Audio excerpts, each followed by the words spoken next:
Welcome to Being Authentic AF. I'm Alexis Franzese, a university professor, licensed psychologist, speaker, consultant, and mom with over 20 years of experience studying authenticity. This podcast explores what authenticity means and how to embrace it in your life and relationships. It's for anyone seeking to better understand their own authenticity and how it shapes our connections with others, from kids to colleagues. Through reflections and conversations with entrepreneurs, we'll share strategies to uncover who you authentically are and want to be. Life's curveballs are opportunities to grow, adapt, and uncover or rediscover your authentic self. Join me as we explore how to know yourself, be yourself, and evolve yourself, unlocking the path to truly being authentic AF.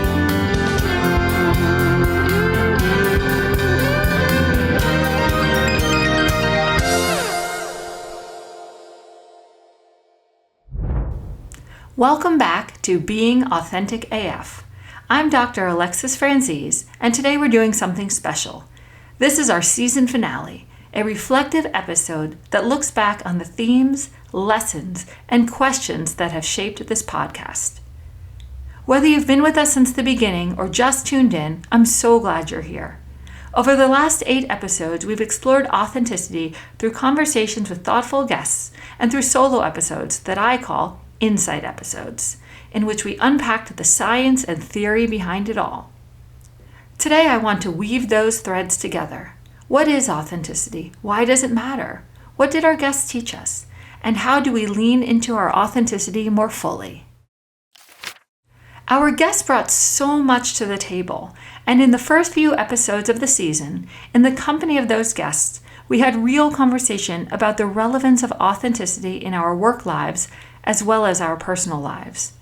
We then slowed it down a bit as we paused to think about definitions of authenticity. Let's think back to that first solo insight episode in which I explored the question, what does authenticity really mean? It turns out it's not as simple as being yourself. From Socrates' command to know thyself, to Goffman's dramaturgical metaphor and ideas of front stage and backstage, authenticity is a layered, evolving idea. We traced how sociologists like Cooley, Mead, and Ralph Turner explored identity not as fixed, but as relational, shaped by the social world. Turner, for example, showed us how our sense of self has shifted over time from being grounded in roles to being grounded in feelings and impulse. That shift complicates things, because it means our true self is often something we construct and revise. Authenticity, then, is not just about self-expression. It's about self-awareness, alignment, and adaptation. Our guest episodes brought these ideas to life in powerful, personal ways. Dr. Mira Brancu offered valuable insight into how authenticity develops over time. She shared how her leadership journey and her work with other women leaders through her company TowerScope has shown that authenticity is often knowing when to stop adapting and start aligning. Her story illustrated that embracing one's full identity is both personal and strategic, and is often hard but rewarding work. Melanie Spencer modeled authenticity within parenting and entrepreneurship through the development of her food photography business, Morsel Envy. Her commitment to real food photography wasn't just professional, it was deeply personal. She also reflected on emotional labor as a flight attendant, showing how sometimes we have to think through how to most authentically proceed in times when we can't display all of how we are feeling in order to preserve safety or peace. Dr. Tyamisha Walker-Smith emphasized that authenticity is not an all-access pass. She reminded us that being authentic also means being mindful, knowing who we are and how we want to show up in different spaces. Through her work with Athena of the Triangle, a leadership development organization for women, she highlighted how mentorship and community support can foster the confidence to lead authentically. Christy Farrell built her company, Anchor Travel Experts, around values like accountability, transparency, and informed by her faith. She shared how authenticity in entrepreneurship isn't just about branding. It's about how you lead, how you serve, and how you respond when things go wrong. By creating a business culture where integrity is non-negotiable, Christy showed us that authenticity is built through small, consistent choices, even and especially when they're hard. Nova gave us a masterclass in embodied authenticity. As a circus artist, performance coach, and founder of Dreams in Motion, she shared how movement, creativity, and play have been essential tools for self-discovery and healing. Her reflections on neurodivergence, solitude, and vibrational energy reminded us that authenticity isn't only intellectual. It can be physical, emotional, and spiritual. Nova's story illustrated how reclaiming your identity can be both a personal liberation and a gift to others seeking spaces where they, too, can be fully themselves. Each guest had a different entry point, but the message was clear. Authenticity is context-specific and, even when challenging, fulfilling. You might remember, too, that in my second Insight episode, I talked about the confusion that surrounds authenticity. People often equate it with sincerity, social approval, or consistency. But those aren't quite the same. Sincerity is about honesty in relationships and how we communicate. Social approval is about validation from others. Consistency is about sameness over time. Authenticity, by contrast, is about alignment with your core values, even if that means growing, evolving, or saying something unpopular. It requires reflection, and as we move through the life course, it often requires change.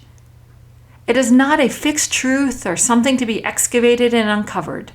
It's a feeling, a sense, a knowing. It's not something elusive that we need to search for, but instead it is the compass, the guide. My third Insight episode tackled the big question, why does authenticity matter? And the reasons authenticity matters also emerge through all of the guest episodes. The answer lies in its impact on well-being and relationships, and in how we feel about ourselves.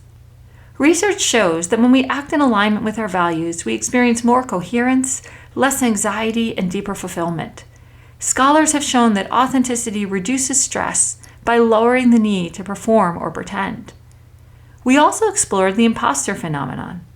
When our outer performance feels misaligned with our inner self, it creates fear, anxiety, and self-doubt.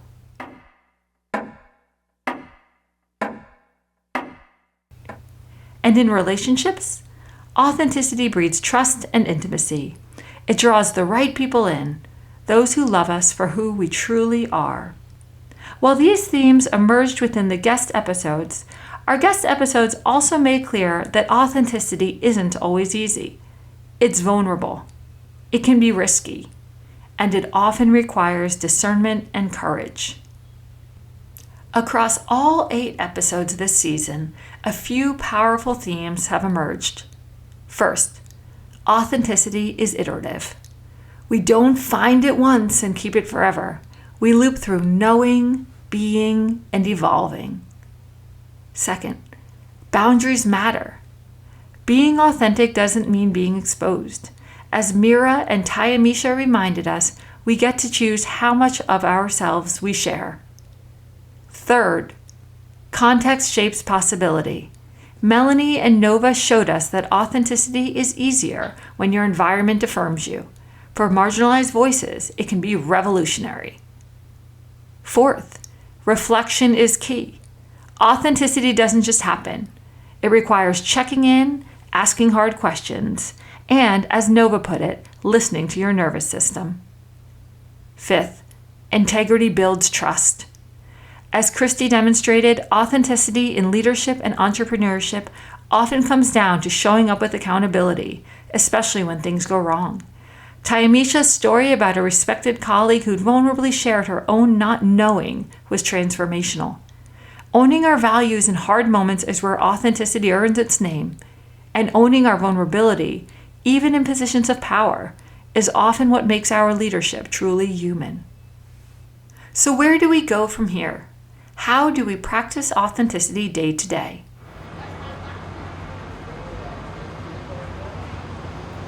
Start with self-awareness. Take time to ask, who am I? What matters to me? Move towards self-acceptance. Embrace your complexity, your contradictions, your evolution. Lean into courageous expression. Whether you're giving feedback, setting a boundary, or launching a business, speak from your core. And finally, build brave spaces. Help others be authentic too. This podcast has been a labor of love. It's been academic, personal, emotional, and energizing. And I want to thank you, each and every listener, for going on this journey with me. There will be more to come in future seasons, with a plan for the next season to address how we express our authentic selves. From the music we consume and produce, to our athletic practices, to our writing, and even our choices about tattoos. But for now, my wish for you is this: know yourself, be yourself, and evolve yourself. Because when we do that, we're not just being authentic. We're being authentic AF. Take care. Thank you for joining us on this episode of Being Authentic AF. If you liked what you heard, please subscribe to our series wherever you get your podcasts so that you never miss an episode. Until next time, keep being authentic AF and let that authenticity uplift and inspire others. Take care.